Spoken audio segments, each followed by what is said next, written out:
मैं हिंदी में बोल सकती हूँ ना। आप मुझे मंजू जी के लिए इंट्रोडक्शन मांगे, लेकिन यहाँ तो सभी मंजू जी को बहुत ही अच्छे से जानते हैं। उनकी एक खूबी हो तो मैं बताऊं, उनकी खूबियों की तो क्या तारीफ करूं। आप उनका लेक्चर सुनेंगे, आप उनकी बातें सुनेंगे तो आप खुद ही समझ जाएंगे कि उनमें क्या खासियत है।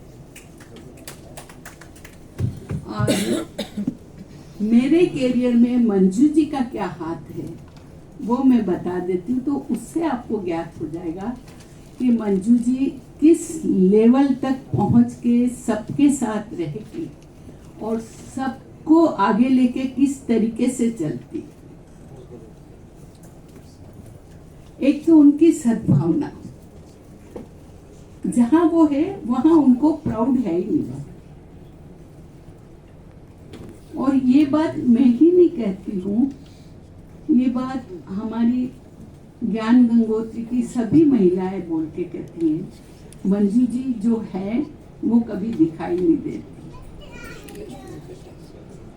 और सबसे बढ़िया, आप उनका मुंह देखेंगे, आप जब उनकी बात करेंगे तो उनके फेस के जो भाव आप तक आते हैं ना, वो ही एक प्रेम भाव, और जो उनके फेस पे आता है वो मेरे फेस पे आज दिन तक नहीं आया।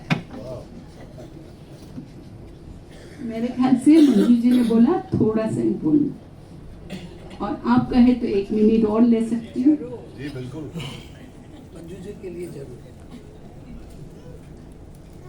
हम दोनों की ही बात बता दे तो आप समझ जाएंगे। मैं पहले रेमंड थाना में थी, और अभी आपने सुना है कि थाना में सिग्नल पे कैसे काम होता था, पर मैं अकेली रेमंड में वही काम करती थी। बच्चों को लेके आती थी और उनको पढ़ाती थी, और मैं अकेली थी।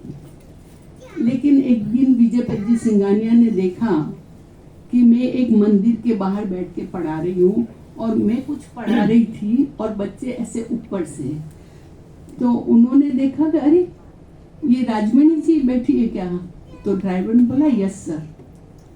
तो उन्होंने सेक्रेटरी को उतारा, बोलो देखो क्यों ऐसे, क्या हुआ उनको, और वो खुद भी उतर गए साथ में।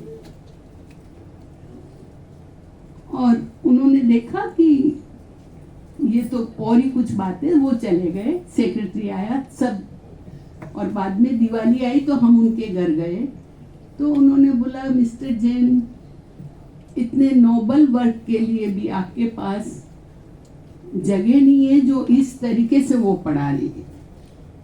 उसके बाद उन्होंने हमको 3 रूम दिए, और बच्चों के लिए बेस्ट खाना भेजते थे, बेस्ट कुर्सी टेबल दिया, बेस्ट टीचर दिया, और उस प्रोजेक्ट को मैंने हैंडल करके 3-4,000 स्टूडेंट को पढ़ाया। और उसके बाद मैं बॉम्बे शिफ्ट हो गई रिटायरमेंट के बाद, तो मैं थोड़ा सोच रही थी क्या करूं। इसी बीच मंजू जी मिल गई मेरे को, और मैं उनके साथ हूँ। जबकि मैंने अपने लाइफ में कभी पोएम नहीं लिखी, आज मैं थोड़ा बहुत लिख भी लेती हूँ, स्टेज को भी हैंडल कर लेती हूँ, और कई और भी काम करती हूँ। वो सब ये मंजू जी के कारण। तो आप इस मौके पे अब आप मंजू जी से ही सुनिए, और सुन के आप आनंद लीजिए और पता करिए कि मंजू जी किस तरीके से सबके साथ हैं। थैंक यू राजमणि जी। आइए मंजू जी प्लीज।